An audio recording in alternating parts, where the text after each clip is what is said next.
Hi friends, welcome to पाठशाला। I am your educator Noor Alam और आज मैं आपके लिए नरेशन के अगले सेशन के साथ हाजिर हूँ। इस सेशन में हम लोग डायलॉग्स की बात करेंगे कि अगर आपके सामने आपके एग्ज़ाम में डायरेक्ट स्पीच में पूरा डायलॉग दिया हो, यानी दो लोगों के बीच में हुई कन्वर्सेशन दी हो, तो उसको आप इनडायरेक्ट स्पीच में कैसे बदलेंगे। तो चलिए शुरू करते हैं। हम आज बात कर रहे हैं आपके नरेशन के अगले सेशन की, जिसमें हम बात करेंगे डायलॉग की।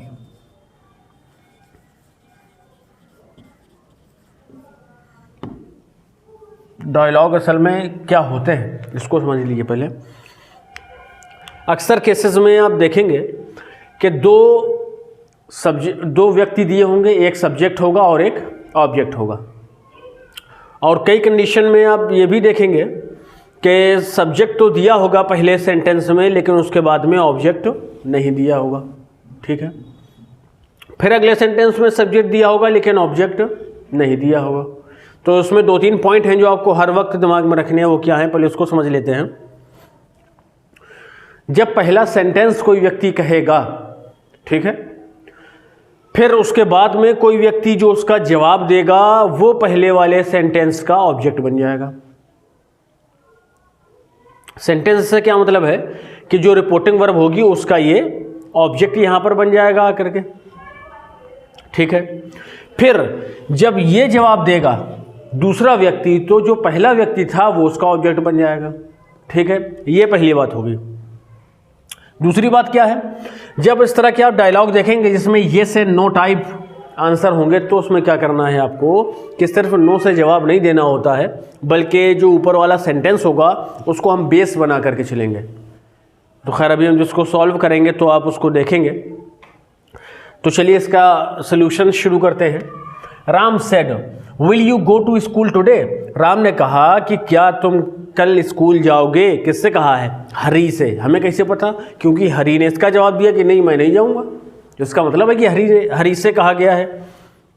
तो हरी सेड नो, नहीं। राम सेड व्हाई, क्यों? तो Hari said because I am not feeling well, क्योंकि मुझे कुछ अच्छा नहीं लग रहा है। हम लोग बहाने जानते हैं अलग अलग तरह के। स्कूल जाने के वक्त किसी के पेट में दर्द होता है, किसी को बुखार आता है, किसी का सर चकराने लगता है और किसी का सर दर्द होने लगता है। तो ये उन्हीं बहानों में से एक है कि यार कुछ अच्छा नहीं लग रहा, नहीं जाएंगे आज, है ना। तो चलिए, जैसा कि हमने बताया कि जब राम ने बात कही है तो किससे कही है? हरी से। तो इसका मतलब है कि ये सब्जेक्ट है और ये इसका ऑब्जेक्ट है। और अंदर सेंटेंस आप देखिए तो विल यू से शुरू है, यानी विल से शुरू है, तो ये फर्स्ट टाइप इंट्रोगेटिव होगा। तो ये बनेगा आपका राम आस्क्ड हरी। राम ने हरी से पूछा, फर्स्ट टाइप इंट्रोगेटिव है। इन्वर्टेड कॉमास को रिमूव करने के लिए इफ लगा दीजिए। अब वो विल शुरू में है, लेकिन अब क्या होगा जब हम इसको इनडायरेक्ट स्पीच बनाएंगे कि जो इंट्रोगेटिव होता है उसको हम असर्टिव में चेंज करते हैं। और असर्टिव की क्या विशेषता होती है कि जो सब्जेक्ट होता है वो पहले आ जाता है। तो इफ यू को बदल दीजिए, किसके अकॉर्डिंग बताइए? सेकंड पर्सन प्रोनाउन है, ये बदलेगा आपका ऑब्जेक्ट के अकॉर्डिंग, तो ये ही हो जाएगा। अब यहाँ पे ध्यान देने वाली बात क्या है, सब्जेक्ट ऑब्जेक्ट यानी राम और हरी दोनों ही हैं, तो किसके अकॉर्डिंग बदल रहे हैं ये भी पता होना चाहिए। तो उसको हम क्या करेंगे, ब्रैकेट में लिख देंगे। इफ ही विल का क्या हो जाएगा भाई, वुड हो जाएगा। Go to school. अब आखिर में देखिए सेंटेंस में क्या दिया है, टुडे, तो ये आपका हो जाएगा दैट डे। ठीक, ये हो गया आपका। अब दूसरी चीज आपको क्या ध्यान रखना है कि इसमें तो आपको अलग अलग लाइंस में लिखा हुआ मिलेगा, लेकिन जब आप सॉल्व करेंगे तो जहां से पहला सेंटेंस शुरू होगा वहीं से आपको अगला वाला जोड़ देना है। तो क्योंकि हरी से सवाल किया गया तो हरी अब कुछ कहेगा तो वो उसका जवाब होगा। तो हरी रिप्लाइड। ठीक है, जवाब दिया, असर्टिव में ही जवाब होगा तो दैट लग जाएगा। दैट ही, अब सिर्फ नो दिया है, ये चीज़ ध्यान दीजिएगा। लेकिन हमें क्या करना है कि पहले सेंटेंस को बेस बना करके चलना है। पहले सेंटेंस से मतलब है उस सेंटेंस के सब्जेक्ट को और उसकी मेन वर्ब को और हेल्पिंग वर्ब को। चाहे तो आप एक बार मेन वर्ब को छोड़ सकते हैं, लेकिन जो सब्जेक्ट होगा और जो उसकी सहायक क्रिया होगी, जो हेल्पिंग वर्ब होगी, उसको नहीं छोड़ना है आपको। तो दैट ही आ जाएगा, साथ में हेल्पिंग वर्ब हो जाएगी, और साथ में क्योंकि जवाब नो में है तो यहाँ पे नॉट हो जाएगा। ठीक, अगर यहाँ पे येस होता तो फिर नॉट ना लगता, दैट ही वुड हो जाता सिर्फ। चलिए अगली लाइन में आ जाइए। राम सेड वाई, तो राम ने पूछा क्यों नहीं जाओगे यार, कल तो गए थे तुम। तो उसने बस वही जानते हैं बहाने।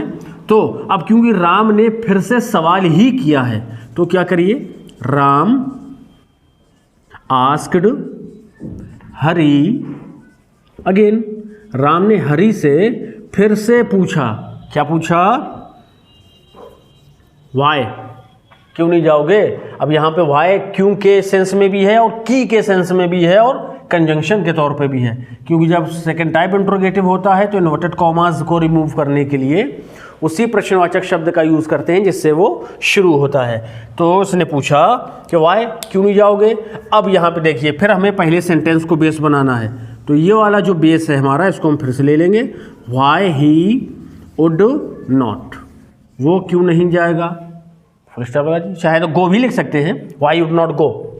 अब लास्ट में आ जाइए, Hari said because I am not feeling well, अरे यार कुछ सही नहीं लग रहा तो नहीं जाएंगे। ठीक है, तो क्या करिए, हरी ने फिर से जवाब ही देना होगा ना, क्यों, क्योंकि ये राम ने सवाल किया है उससे। तो क्या करिए, हरी रिप्लाइड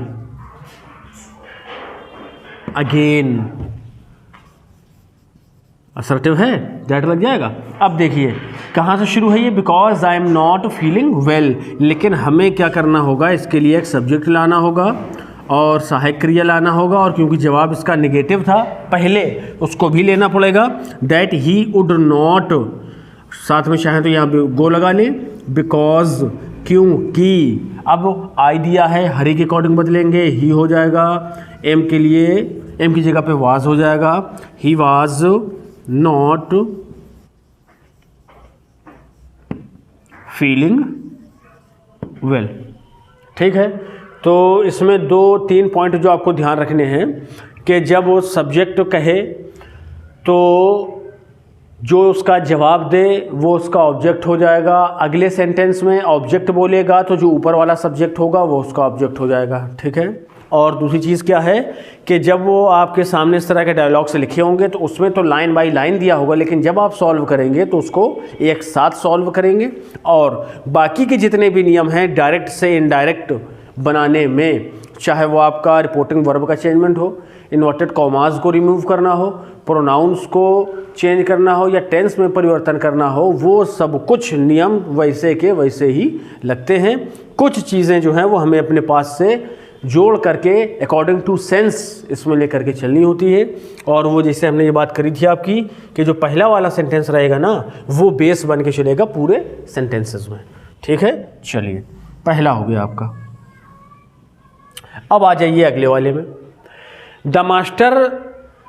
अब यहाँ पे देखिए सेड नहीं दिया, यहाँ पे कॉलन लगा दिया इन्होंने, लेकिन यहाँ पे सेड ही होगा। जब हम सॉल्व करेंगे तो इसको सेड मानेंगे। The master, what are you doing here.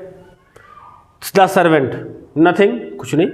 The master, come here and bring water, यहाँ आओ और पानी लेके आओ ज़रा। The servant, sorry I can't, मुझे माफ़ कीजिए मैं नहीं ला सकता। मालिक का मूड ख़राब, अबे द मास्टर, वाई, क्यों नहीं ला सकते हो तुम, और किस लिए रखा गया है तुम्हें। तो द सर्वेंट, सर्वेंट बोला रखा है आपने, ठीक बात है, तनख्वाह भी देते हैं वो भी ठीक बात है, लेकिन मामला क्या है, पेट में दर्द हो रहा है, ये भी बहाना बना रहा है। समझ रहे हैं। तो चलिए जब इसको सॉल्व करेंगे तो वही देखिए कंडीशन इसमें भी अप्लाई होगी। सब्जेक्ट है, इसने सवाल किया, जवाब सर्वेंट ने दिया, यानी ये सब्जेक्ट हो गया, ये ऑब्जेक्ट हो गया। ठीक है, पहली बात। दूसरा क्या है, इसमें भी वही लाइन बाई लाइन दिया है, लेकिन जब हम सॉल्व करेंगे तो उसको एक साथ लेकर के चलेंगे। थोड़ा ये बड़ा हो सकता है तो इसको थोड़ा सा ध्यान से देखेंगे हम लोग। The master, the master asked the servant, servant से पूछा कि हाँ तुम क्या कर रहे थे भाई। अब देखिए सेकेंड टाइम इंट्रोगेटिव है तो व्हाट से ही इन्वर्टेड कॉमास को रिमूव करेंगे। यहाँ पर ऑब्जेक्ट क्या है, यू, ये बदलेगा आपका सर्वेंट के अकॉर्डिंग। क्यों? क्योंकि वो सेकेंड पर्सन प्रोनाउन है और ये ऑब्जेक्ट है, ठीक है। तो व्हाट ही हो जाएगा, ब्रैकेट में भाई सर्वेंट लिख दीजिए ताकि कंफ्यूजन ना हो क्योंकि दोनों ही हैं। व्हाट ही प्रेजेंट टेंस है, पास्ट हो जाएगा वाज डूइंग, और लास्ट में क्या दिया है भाई, हेयर दिया है तो उसको आप देयर कर दीजिए, फुल स्टॉप लगा दीजिए। द सर्वेंट, तो इसने क्या जवाब दिया नौकर ने, अरे नहीं मालिक कुछ नहीं कर रहे हैं, तो क्या लिख दीजिए द सर्वेंट रिप्लाइड दैट, ये तो पूरा हो गया, दैट ही। अब वही ऊपर वाला बेस लेके फिर चलिएगा, दैट ही हो गया है वहाँ पे, तो हम यहाँ पे वाज लिख देंगे, he was doing nothing, nothing दिया ही है इसमें तो डूइंग तक लेकर के इसको हम नथिंग इसमें जोड़ देंगे साथ में। अगला देख लीजिए, the master come here and bring water. अब यहाँ देखिए, यहाँ पर तो इंट्रोगेटिव था तो हमने आस्क्ड लगा दिया। तो अब यहाँ पर जब हम सेंटेंस देख रहे हैं तो इम्परेटिव है, इम्परेटिव में क्या होता है भाई, according to sense reporting verb को रिक्वेस्टेड, ऑर्डर्ड, एडवाइज्ड वगैरह में चेंज करते हैं। तो क्योंकि ये मास्टर है वो सर्वेंट है तो ऑर्डर होगा, सही बात है। तो यहाँ पर क्या करिए आप, क्योंकि मालिक दोबारा बोल रहा है तो हम यहाँ पे फर्दर का यूज़ अपने पास से कर लेंगे। फर्दर द मास्टर ऑर्डर्ड, आगे जो है मास्टर ने ordered the servant to come here and bring water. ये तो आप इनका ऑर्डर हो गया कि चलो जल्दी से आओ पानी लेके आओ। तो द सर्वेंट, अब नौकर ने क्या जवाब दिया, the servant replied that, sorry दिया है सिर्फ, सब्जेक्ट लीजिए, इसमें पास्ट टेंस लगाइए, ही वाज सॉरी, कॉमा लगाइए, ही। अब क्या करिए, ही क्यों आ गया भाई, आई है, किसके अकॉर्डिंग बदलेगा, सब्जेक्ट के अकॉर्डिंग। सब्जेक्ट इसमें क्या है, सर्वेंट है, ठीक है। तो ही कुड नॉट, इसने जवाब दिया कि मैं शर्मिंदा हूं, मैं नहीं ला सकता। तो मास्टर का मूड हो गया खराब, तो बोला क्यों नहीं ला सकते हो तुम्हें। The master asked why he, bracket में सर्वेंट लिख दीजिए, व्हाई ही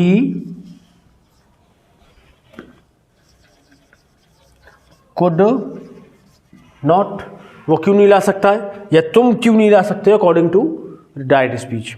अब the servant said I have I stomach, मुझे पेट में दर्द है मालिक, इसलिए। तो क्या करिए, क्योंकि इसने सवाल किया है तो सर्वेंट जवाब देगा, the servant replied that he could not. अब यहाँ पे क्या कर दीजिए, he could not because he, क्या है इसके, हैव को हेड कर दीजिए भाई, पेट में दर्द है, ही हैड ए स्टमक एक, ठीक है। तो ये जो देखिए सेंटेंसेस हैं, जो डायलॉग टाइप आपको मिलेंगे ना, वो सारे इसी तरह से सॉल्व होते हैं। यानी आपको खुद दिमाग लगा करके सब्जेक्ट तो आपको मिल ही जाएगा पहले सेंटेंस में, लेकिन ऑब्जेक्ट भी आपको ढूंढना पड़ेगा। साथ में जो अलग अलग ये लाइन बाय लाइन दिए होते हैं, इनको एक साथ सॉल्व करना होगा। और तीसरी बात क्या है कि जो इसमें जैसे अगेन शब्द है या फर्दर शब्द है, इस तरह के जो शब्द है ना, इनको अपने पास से लगाना होगा। अगर एक ही व्यक्ति बार बार रिपीटेडली कुछ कह रहा है तो, ठीक है ना। तो जब कभी भी आपको इस तरह के डायलॉग्स मिलें तो इन्हीं रूल्स को फॉलो करिए, बड़ी आसानी के साथ में आप इन्हें बना पाएंगे और इनका जो आपका सलूशन होगा वो 100% सही होगा। एक चीज़ और ध्यान दीजिए कि आपको देखने में लग रहा होगा कि यार ये तो बड़े भारी भारी सेंटेंसेस हैं सर जी, कैसे आएंगे। बहुत आसान चीज़ है भाई, कितना भी बड़ा पैराग्राफ हो या कितना भी बड़ा आपका लेसन हो ना, वो सभी पैराग्राफ और लेसन्स जो हैं वो सेंटेंसेस से मिलकर के बनते हैं। क्लियर है? तो हमें क्या करना है कि सेंटेंस वाइज उसको सॉल्व करना है। एक एक सेंटेंस सॉल्व करते जाइए, एक एक सेंटेंस सॉल्व करते जाइए। इस तरह से आप देखेंगे कि पूरा पैराग्राफ, पूरा डायलॉग जो भी दिया होगा वो आपके सामने सॉल्व नज़र आने लगेगा। ठीक है ना? अब ऐसा तो है नहीं कि जैसे मान लीजिए आपके सामने एक रोटी आ गई, तो आप रोटी एक बार में तो नहीं खाएंगे ना, कि देंगे यार बहुत भारी, कैसे खाएंगे। खैर खाने में तो हम लोग जुगाड़ निकाल ही लेते हैं कुछ ना कुछ, कि चलो इसको ऐसे काट लीजिए, इसको ऐसे काट लीजिए।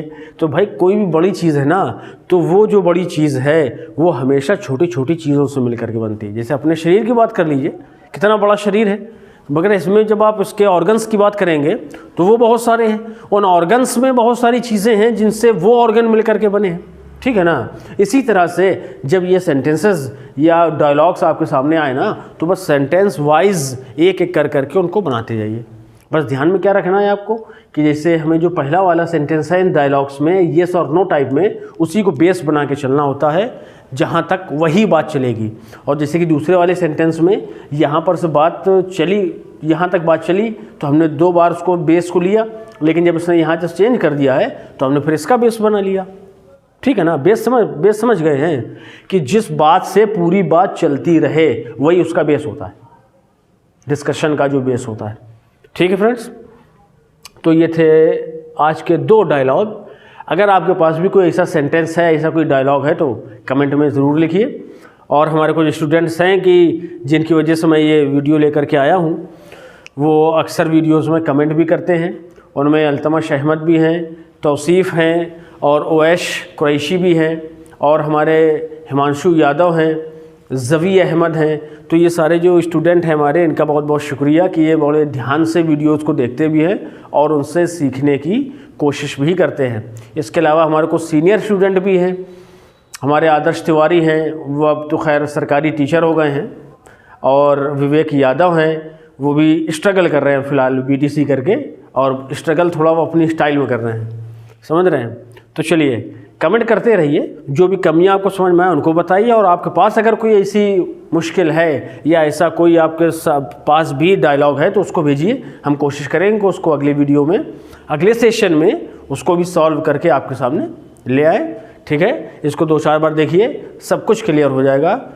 तो लाइक कीजिए, शेयर कीजिए और चैनल को सब्सक्राइब भी कीजिए। Till then bye bye, take care.